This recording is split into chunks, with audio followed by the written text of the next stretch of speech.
श्री राम जय राम जय जय राम। श्री राम जय जय राम।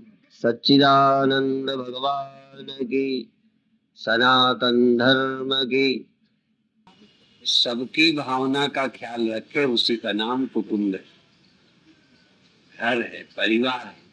किसी की कोई इच्छा, किसी की एक की बालक की इच्छा है कि टेलीविजन जोर जोर से बजाऊं। एक बच्चे का या घर वालों का मन है कि हम सो जाएं, शोर न करें। तो कोई रास्ता ऐसा निकालना चाहिए कि भाई बजा नहीं है तो थोड़ा धीमा बजा ले, या बजा नहीं है तो कान में लगा ले। आजकल वो चलता है ना, कान में लगा ले, अपन सुनता रहे, बाकी सोए। उसी दृष्टि से अभी हमने चर्चा की थी कि जहां हम मिल के बैठे हों, बहुत कोई मजबूरी आ जाए और हमसे आपको कष्ट हो तो कोई बात नहीं है, परंतु कोशिश ये करनी चाहिए हमसे हो सके तो किसी को कष्ट ना हो। पहला नियम है, हमारे द्वारा किसी को कष्ट न पहुंचे बल्कि आराम पहुंचे। मान लो हमारे प्रवचन से आपको अच्छा लगता है तो सुनाना चाहिए। मान लो किसी को अच्छा नहीं लगता, तो जब धीरे धीरे अच्छा लगने लगेगा तब सुनाएंगे, तब तक वो ना सुने। हमें भूख ना हो तो तुम खिलाओ, तो तुम्हारे मन में है कि हमें पुण्य मिलेगा, हमारे को है कि नुकसान होगा। तो दो में से क्या करना चाहिए? क्या ऐसा नहीं हो सकता कि हमें तकलीफ ना हो, आपको पुण्य मिल जाए? माने हमें तकलीफ हो, तुम्हें खिला के तुम खिलाओ, हमें तकलीफ हो तो ही पुण्य मिलेगा, कि और भी कोई तरीका है कि पुण्य भी तुम्हें मिल जाए और हमें तकलीफ ना हो? कोई रास्ता निकालना चाहिए कि नहीं? निकालना चाहिए। बस ऐसे निकले वो अलग बात, पर ये सोच तो आ जाए, फिर निकालेंगे रास्ता। रास्ता तो तब निकालेंगे जब ये समझ में आ जाए कि हमको किसी को कष्ट नहीं देना चाहिए। अपने लाभ के लिए भी कोशिश करें कि कष्ट ना हो। कभी कभी बच्चा दूध पीता है तो थन को काट देता है अपनी माँ के बछड़ा, तो गाय लात मारती है, थोड़ा हटती है उस जगह से, फिर वो पीने को दौड़ता है। तो बछड़ा वो अच्छा है जो थन को न काटे, दूध पिए, हैं? और नहीं तो गाय लात मारेगी, क्योंकि गाय दूध पिलाना चाहती है और अपना थन नहीं कटवाना चाहती। तो कोशिश करना चाहिए कि उसका थन ना कटे, और वहां तक दोनों को अच्छा लगेगा। वो दूध पिए और उससे दूध निकलता जाए, यहाँ तक दोनों को आनंद मिलता है। जिसमें दोनों को आनंद मिले वो अहिंसा है, वो धर्म है। जिसमें एक को सुख मिले, एक को तकलीफ मिलने लग जाए, वो अधर्म है।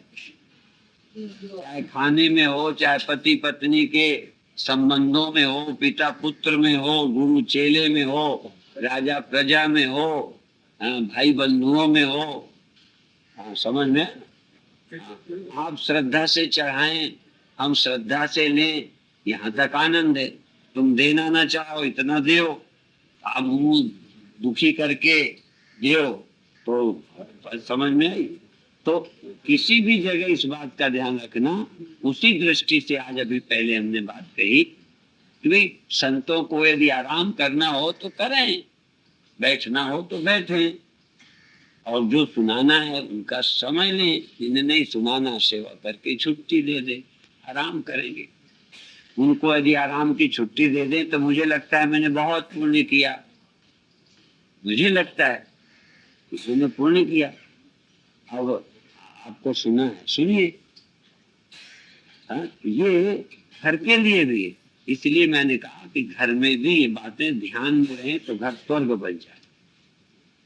कभी पति पत्नी का ध्यान नहीं रखता, कभी पति का ध्यान पत्नी नहीं रखती, बात तो कुछ नहीं। कई बार मैंने देखा है जिंदगी में कि परिवार के पति पत्नी बड़ा काम करते हैं पर घर नरक होता है। काम बहुत करते हैं पर कई बार समय का ध्यान नहीं रहता, परिस्थिति का ध्यान नहीं रहता। पति को चाय पीनी है और ड्यूटी पे जाना है, हम रेडियो या टेलीविजन देख रहे हैं, और कहते कह जरा ये हो जाए फिर बनाती हूँ चाय। वो लेट हो गए, दफ्तर में उन पर बड़े अधिकारी ने डांटा, कहाँ है? सोए। अब वो मालिक के सामने अपने बड़े अफसर के नीचे जब वो गया तो थोड़ा उससे झेप लगी। अब ये जो उसको दुख या अपमान थोड़ा सा लगा, इसकी जिम्मेदार कौन? पत्नी, जो दिन भर काम करती है लेकिन समय नहीं ध्यान दिया। यदि समय पर दे देती तो उसको ये नहीं होता।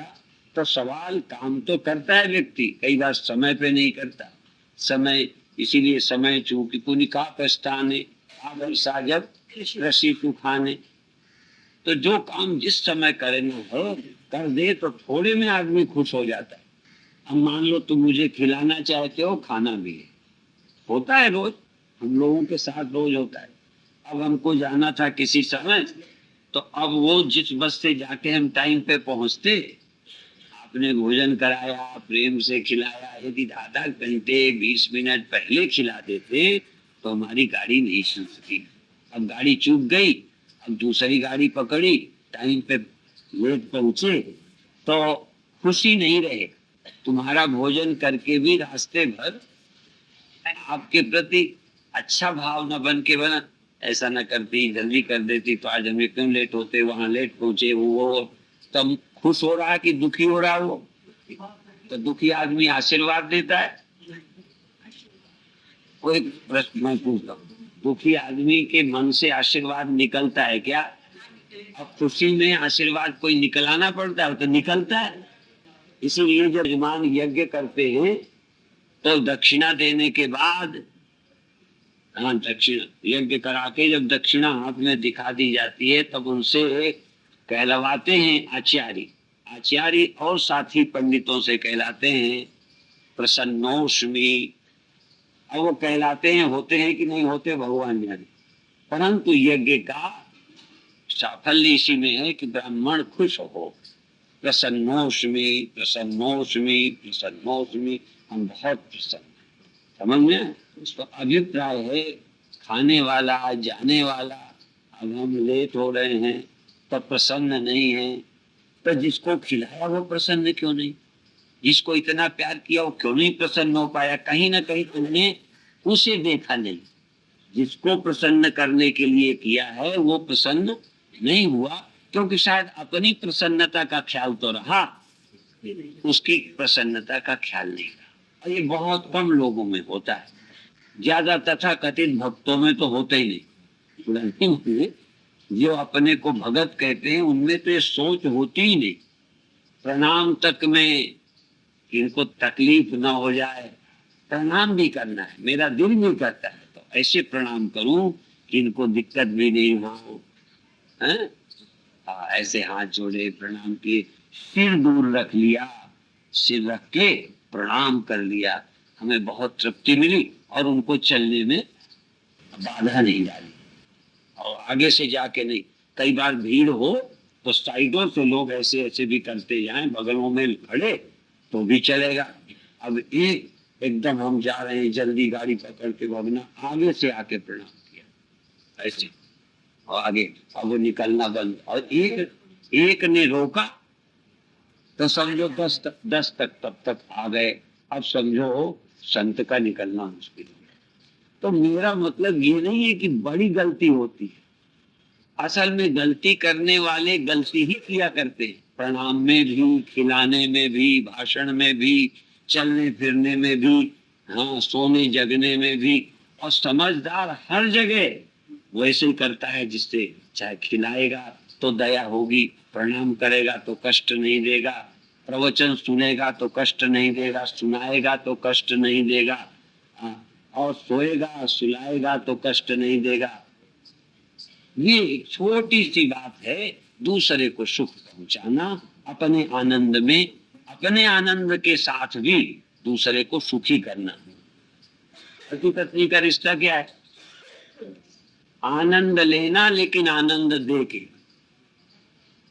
किसी के आनंद को खलल दे के आनंद नहीं लेना। ऐसे ही चाहे खाने में जोड़ लो, हम तो कहते हैं जबरदस्ती की गई तो जबरदस्ती चाहे खाने में करो, चाहे सोने में करो, सुलाने में करो, भेजने में करो, रोकने में करो। अब इनको जाना है, अगले सम्मेलन में हुआ, आज जाने ही ना देंगे। संत तो व्यवहारिक सोच के होते हैं। तो तुम्ही को कहीं जाना है, तुम्हारी तारीख है, खूब प्यार से स्वागत किया, तारीख चूक गए, उसमें कोई दिक्कत आ गई, अब आप पछताओगे रोकने वाले से कि खुश हो? तो अभिप्राय ये है, भला कुछ भी नहीं कर, जिसमें उसे आनंद हो ऐसा काम आनंद है। फिर चाहे पति पत्नी का है, चाहे गुरु चेले का है, चाहे भाई भाई का है, चाहे बहन बहन का है, राजा प्रजा का है, गुरु शिष्य का है, उतना कष्ट जरूर देना पड़ेगा। अब फिर भी समझ लो, कहीं चूक न जाओ, इतना कष्ट जरूर देना पड़ेगा। बच्चा पढ़ता नहीं है, अब यदि जरा भी नहीं कड़ाई करते तो पढ़ेगा नहीं, तो यदि उसके सुख का ख्याल करेंगे तो बर्बाद हो जाएगा। ठीक है, अब दवा नहीं खाता है, भोजन नहीं खाता, अब ना खाने ना, उसका बाप खाएगा, आज नहीं खाएगा कल खाएगा, लेकिन दवा कई बार नहीं खाने को मन करता बच्चे को, आज जानवर का, तो जो ना समझ दवा नहीं खाता तो बिना उसकी मर्जी के भी, क्यों, वह उसकी दो मर्जी, एक उसकी इच्छा है कि मैं ठीक हो जाऊं, एक इच्छा ये भी है कि उसे खाया नहीं जाता खराब दवा, तो क्या करता है कि जबरदस्ती दवा खिला दी। ये इतना कड़ाई तो करनी पड़ती है, चाहे वो सरकारी स्तर पर हो करनी चाहिए, चाहे परिवार के स्तर पर हो करनी चाहिए, चाहे गुरु शिष्य के स्तर पर हो, इतनी जबरदस्ती तो। हम मान लो चेले नहीं छोड़ते हैं, उनका मंत्र नहीं देंगे। अब आप बहुत प्यार करते हो, बहुत मोक्ष चाहते हो, गुरु जी का आशीर्वाद चाहिए, तो कहेंगे सर आप छोड़ दो। तो थोड़ी कड़ाई, ऐसी कड़ाई का नाम हिंसा नहीं है, ऐसी कड़ाई तो उसके हित के लिए है, उसके भले के लिए है। यदि हमारे भले के लिए हमारे साथ कोई कड़ाई करो तो कोई बुरी बात नहीं। तो भले का ख्याल रखना, दूसरे के हित का ख्याल रखना, तभी तो हम कहा करते हैं, ये रामायण की चौपाई भी बोलते हैं कि राम जनक के उसमें गए, तमाम राजे महाराजे गए, धनुष किसी से टूटा नहीं, सीता कुंवारी रह गई। अब चाहे दहेज के कारण कुंवारी रहे, चाहे सुंदरता के कारण कुंवारी रहे, चाहे किसी प्रतिज्ञा के कारण कुंवारी रहे, कुंवारी रहना तो हर माता पिता को अपनी बेटी दुख देगी। किसी की असुंदर लड़की है, खूबसूरत नहीं है, तो क्या माँ बाप चाहेंगे मेरी बेटी का ब्याह ना हो? और उसकी बेटी का ब्याह हो तो माता पिता खुश नहीं होंगे? अब क्या कहीं कोई लड़कियों में कमी नहीं होती है? तो अब जनक ने तो वहां प्रतिज्ञा करके मूर्खता की थी, यहाँ बाप ने कोई प्रतिज्ञा भी नहीं की होती। कई बार कुछ प्रतिज्ञाएं होती हैं, इतना पढ़ा लड़का मिलेगा तब करेंगे, ऐसे पद में होगा तो करेंगे, तो कई बार लड़कियां तब तक बूढ़ी हो जाती है। हाँ, बूढ़ी हो जाती है तो जो पसंद आती थी वो भी बंद हो जाता है। हमने ऐसे बहुत देखे कि जिनकी मांग करते थे लोग जिस बेटी की कि हमारे परिवार को दे दो, फिर उनकी कोई सुनता भी नहीं। तो जनक भी दुखी हो, तो अब जनक का दुख देख रहे हैं, उस कुंवारी लड़की का दुख विश्वामित्र देख रहे हैं। जब देखा कि कोई धनुष टूटा नहीं, ब्याह नहीं होता, तो राम को आज्ञा करते हैं विश्वामित्र, उठो राम, बहुत भंजर बहुत चाकू, मेटौ सीय जनक परितापु, सीता और जनक का दुख दूर, माने धनुष दुख दूर करने के लिए तोड़ा। सोच की बात है, तुम्हारे ख्याल में भी नहीं आएगा, लगेगा मेरे लड़के का ब्याह हो जाए, इस लड़के का ब्याह, तुम्हारे यदि लड़का हो, हे भगवान ये कुंवारी लड़की है, सयानी लड़की है, इसको कौन करेगा, इसलिए अपने बेटे को कहो बेटा इनकी समस्या हल कर दे, ब्याह कर दे। हम किसी की बेटी की समस्या हल करते हो कि अपने बेटे की? ये खोपड़ी में ही नहीं आता। तभी तो मैंने कहा तुम्हें खिलाते समय भी ख्याल नहीं आएगा, तुम्हारे अंदर तरस नहीं आता, तो हम सोचते तुम्हें और किसके प्रति आएगा जब महात्मा के प्रति नहीं आता। यदि मैं कहूँ कि मेरा पेट भरा है तो तुम राजी से कहो अच्छा महाराज कोई नहीं, आपने हाथ लगा दिया बहुत, चरण डाल दिया बहुत है, इतना तुम्हारे दिल में जगह नहीं है, मैं जानता हूँ, हम मर चाहे जाए पर तुम खिलाओगे जरूर। कितने पुण्यात्मा हो, माने दया नाम की चीज नहीं हो। आपको अपनी सोच की फिक्र, माने तुम्हें अपने पागल लड़के का ब्याह होना चाहिए, दूसरे की लड़की की जिंदगी चाहे। कई बार अपने गंदे से गंदे लड़के की शादी हम चुपचाप छिपा के कर लेते, माने हमें अपने लड़के की चिंता है, दूसरे की लड़की की चिंता नहीं है।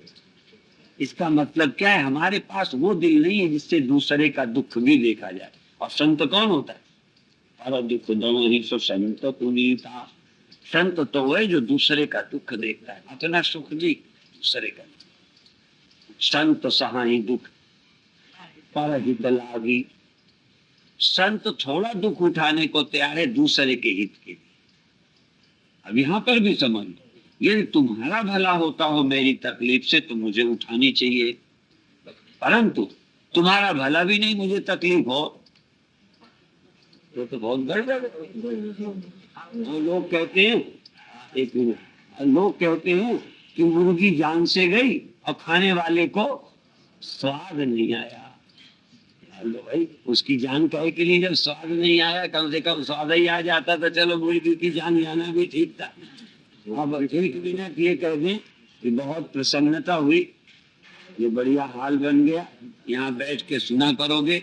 और एक बात और कह दें, संत मुश्किल से मिलते हैं, समझ में, मुश्किल से मिलते हैं।